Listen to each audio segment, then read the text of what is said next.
Hi, welcome to video 2 in the NAATI CPI test preparation series for Indigenous languages. This video is about meaning transfer. So meaning transfer is the first skill that markers will mark on the CPI tests. So we're starting with that, meaning transfer or meaning transfer skill. This video is going to cover what that means, what meaning transfer skills are, what markers are looking for, some tips and tricks for the test, and we'll go through some exercises. At the end of this lesson, you'll be able to critically analyse meaning transfer in your own interpreting. Okay, so what are meaning transfer skills? It's split into two parts: accurate interpreting of content and intent of a message, as well as the ability to recognise and fix meaning transfer problems. So first we're going to deal with accuracy, what that really means, and then we'll get on to fixing the problems. Here's an easy one. Spot the difference. We've got two sandwiches here. The one on the left is the original, and the one on the right is the second one, or maybe let's just pretend that's the interpretation. What are the three differences that you notice between these two sandwiches? Well, I can see three things that are different here, and they line up to the three ways that we think about accuracy in interpreting. The first one, I can see that something's missing. I can also see that something's been added, and I can also see something that's changed. So the question you need to ask yourself when you're interpreting is, are you interpreting accurately? Now, when we're spotting the difference in interpreting, we have to think about what those differences are. So just like the sandwiches, is anything being left out? Did you spot on that second sandwich that a bite had been taken out? Okay, there's also an addition to that second sandwich. I think they're sesame seeds that have been added to that second one. Maybe they're specks of mold, who knows. And the last difference between your interpreting and same like these sandwiches is distortion, when something's been changed. Like that lettuce leaf there, which is now a really scary dark green colour. So something has changed, and maybe in an interpreting situation, that's the meaning that has changed. Now, instead of looking at sandwiches, let's look at a message and see if the meaning is being transferred. Here we have an original sentence. 2 red cars went speeding down the road, and 4 different interpretations. Now, if you'd like to hit pause and go through them yourself and decide if there's an omission, an insertion, a distortion, or if the interpretation is accurate, press pause now. Okay, so let's have a look at the first one here. 2 cars were driving really fast down the street. Okay, so road has changed to street, but that's no big change in meaning. And there are still 2 cars. Driving really fast is equivalent of speeding. Speeding might have the English connotation of breaking the law of speeding, but that's not entirely clear. You'd need more context. But we are missing the word red. We don't know that the cars are red. So there has been an omission. Number 2, 2 red cars were driving dangerously, speeding down the road. Okay, so there's red in this one. We have added in dangerously, speeding down the road. Again, is that an insertion? It may depend on how the original sentence was said and in what context. That may have been the intent. So it may be an insertion, or it may be acceptable as accurate based on a bit better knowledge of the context. Number 3, 2 cars drove really fast down that way. They were both red. So here the red has moved to the end of the sentence, but the meaning is still there. They have changed down the road to down that way. So is that a distortion? Again, it might depend on the context. If it had a visual indicating which way down the road that was heading and that was replicated and it was accurate, that could be accurate too. Again, a lot of this will depend on those extra that extra information you get from context. Number 4, a pair of blue cars were down the road. Okay, this one's not so flash. The red has changed to blue. That's a distortion. And there's no mention of speeding of the movement, just that they were there down the road. So again, that's an omission, but it really changes the meaning. So it's really a distortion.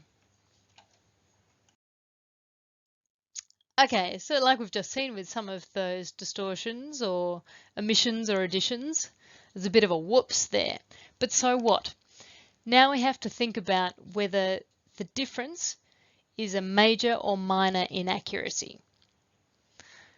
Okay, so the markers need to think about the consequences of that mistake. Does it make a difference to the conversation, to what one of the speakers will understand? So a minor error would be, for example, that one where we left out red. The first one said 2 red cars went speeding down the road, and the interpretation was 2 cars went speeding down the road, and it omitted red.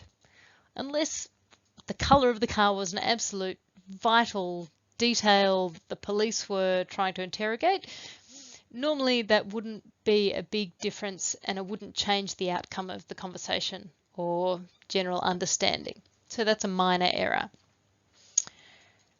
As opposed to some major errors, maybe we saw that distortion in that last example on that last one, but here's another one with greater consequences. The doctor will make an incision in the scalp to take a sample. Here's the original, and if the interpretation were the doctor will scratch your head to take a sample, there's been a big distortion there between incision and scratch. So the consequences of that, of course, are that the patient would not know that they're actually going to have a cut made in their scalp, in their head. And it wouldn't be informed consent either on behalf of the doctor. Okay. So meaning transfer gets pretty tricky because not all languages were created to match up easily. Some big problems are idioms, technical words and expressions, words with multiple meanings, euphemisms, false friends, and lots of things like that. So in more extensive interpreter training, you'll cover all of these. In this session, we're just going to look at the first two, idioms and technical terms and expressions. We're covering these because these are included in the CPI dialogues. Okay, let's talk about idioms first. Here's a classic English one that doesn't translate well to, in fact, any language, I don't think. It was raining cats and dogs. Okay, what do you do if the English speaker says, oh, it's raining cats and dogs outside? So, your first option with an idiom is to interpret the meaning only. Just say, it was raining heavily. Option 2 is to use an idiom from the target language that has the same meaning. Maybe it's not cats and dogs, but there's another expression like English also has bucketing down, whatever the natural expression is in the target language. And option 3, you could also do a literal translation with an explanation of what the actual meaning is.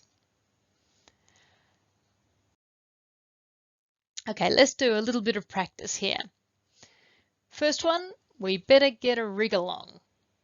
What does that mean literally? And I'll give you a clue in that we're not just wriggling our way down the street. Second one is, I want to get the ball rolling. Is there an actual ball involved, or what does that mean? Give me a bell. Again, I don't think we're actually talking about a bell. All the stars aligned. And here we're not actually talking about stars. So hit pause and think about how you would interpret these into your language. Okay, other language that's hard to interpret accurately are technical words and expressions.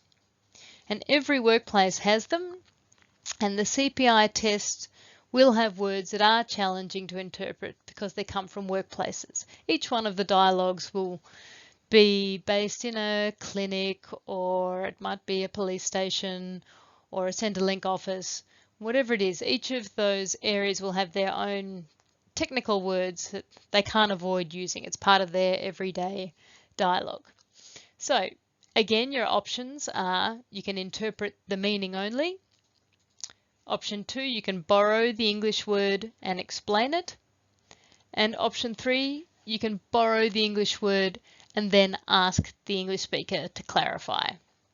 Particularly if you think it might be a technical word, it's better, and it was better that the explanation came from a technical expert.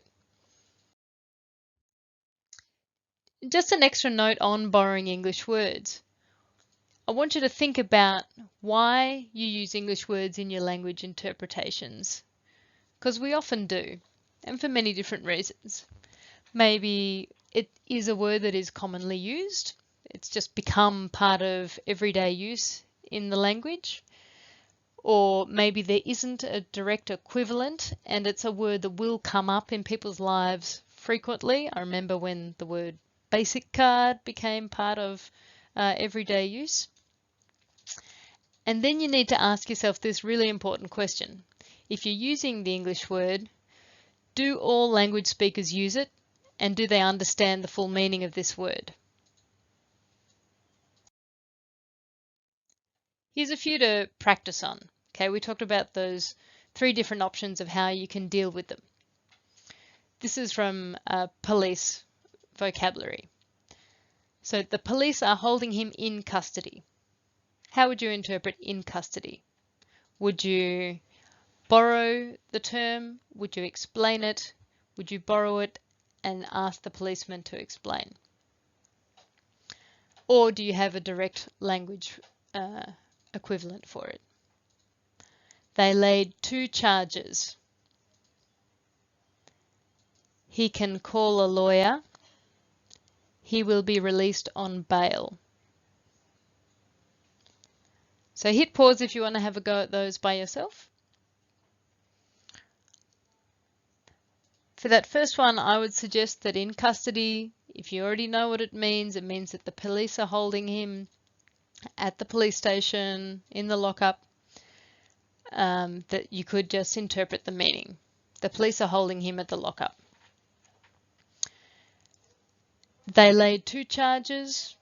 Again, I think a lot of people borrow the word charge into language, but it is also worth clarifying because not everybody knows the exact meaning of charge, even if they've heard it or familiar with the English word. They laid 2 charges. They said that he broke 2 laws. The third one, he can call a lawyer. Well, the word lawyer, I think, is commonly used in Aboriginal languages, and I don't know that it would need an explanation. I think you can just borrow that word. The fourth one, he will be released on bail. So bail is a technical legal term that a lot of people don't understand well. It depends maybe on your level of experience as an interpreter. You might borrow it and say he will be released on bail. He can go home and wait for his court date. Okay, now there's another practice exercise I'd like you to have a go at, but after we finish this tutorial. But again, it focuses on you analysing your accuracy when you're transferring both from English to language and language to English. So in the old NAATI system, all the dialogues were pre-recorded, and we can provide some of those recordings for you to practice on. So it'd be great if you had a chance to sit down and record yourself interpreting for one of those old dialogues. Listen back and check your interpreting for accuracy. Think about the differences, the omissions, the additions, any distortions, and think about if there were any major mistakes or only minor mistakes. And think about then if there was anything that you would interpret differently next time.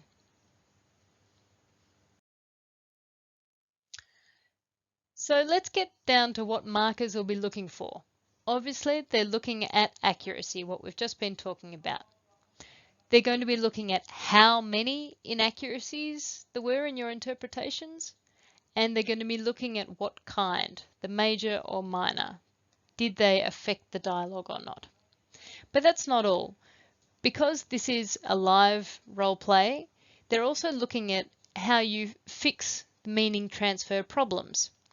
So you have opportunities to clarify the meaning of a word if you don't understand, or if you can anticipate something that could be misunderstood, and you fix your mistakes when you make them. Okay, so we can split them into those two areas. With meaning transfer problems, you can avoid them, which is obviously the best, and then if you do make mistakes or if there are problems, you fix them. So let's just start with avoiding them. First of all, if you can, identify potential problems. For example, we know that Aboriginal kinship terms are very different to English kinship terms. So for example, if they were talking about a grandmother, the English speaker had asked about the client's grandmother, you could ask, which grandmother do you mean, mother's side or father's side, as they're different words in our language. So that way you've anticipated a problem in meaning transfer. The next way is to clarify just by saying, could you explain what that means? Particularly if it's a technical term.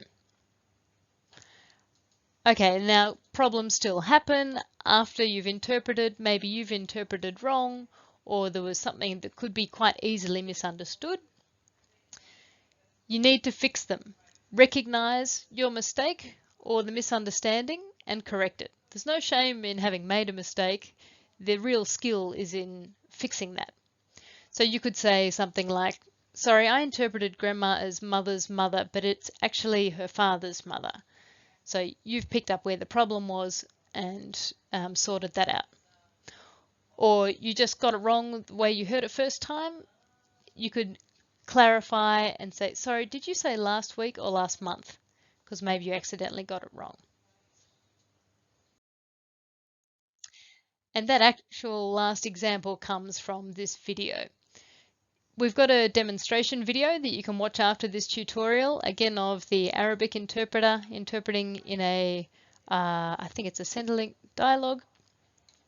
And you can watch the technique when she ignores her mistake altogether, which is not the right thing to do, and then how she corrects herself. So note that how the interpreter manages problems, the words they use, how long it takes them to sort it out, is actually marked under managing interaction skills, but making sure that the correct meaning is transferred and that you correct yourself and misunderstandings, that's all assessed under meaning transfer. Okay, we've covered a lot very quickly, but here's a quick tutorial review. What are the 3 ways of being inaccurate? You should have said omissions, additions, and distortions. What does minor inaccuracy mean? As opposed to the next question, what does major inaccuracy mean? So the answer is that minor inaccuracies don't affect the overall conversation or the outcome. Major ones do. What is the best way to interpret an idiom? Remember we talked about a few options there. Probably in a fast dialogue, the best way is to interpret the meaning, not the literal translation. What should you think about when borrowing an English word? Hopefully you're thinking about your speaker group and whether that word is used by all speakers and fully understood by all speakers. What should you do if you don't understand a word? Well, this is a live role play, so of course you can ask and clarify. What should you do if you make a mistake? Fix it as soon as you can. It's better to fix it and recognize it than to ignore it. Okay, so you've got a few things to do after this tutorial. You need to find one of those old PPI tests, and you can ask myself or Kathleen for the audio files. So you can interpret and record yourself interpreting for that dialogue and listen back and analyze what you did well and what you do better next time. You've got that video to watch of the Arabic interpreter demonstrating a self-correction technique. And there's also some extra exercises about idioms and technical words in the workbook on page 12 and 13. Okay, so I hope that this tutorial has been useful for you. You should now know what meaning transfer skills are, understand what skills markers are looking for on the CPI dialogues, and you should be able to critically analyse your own accuracy. In the next tutorial, we'll be looking at consecutive technique as a mode of interpreting and the skills that are being marked in the CPI dialogues.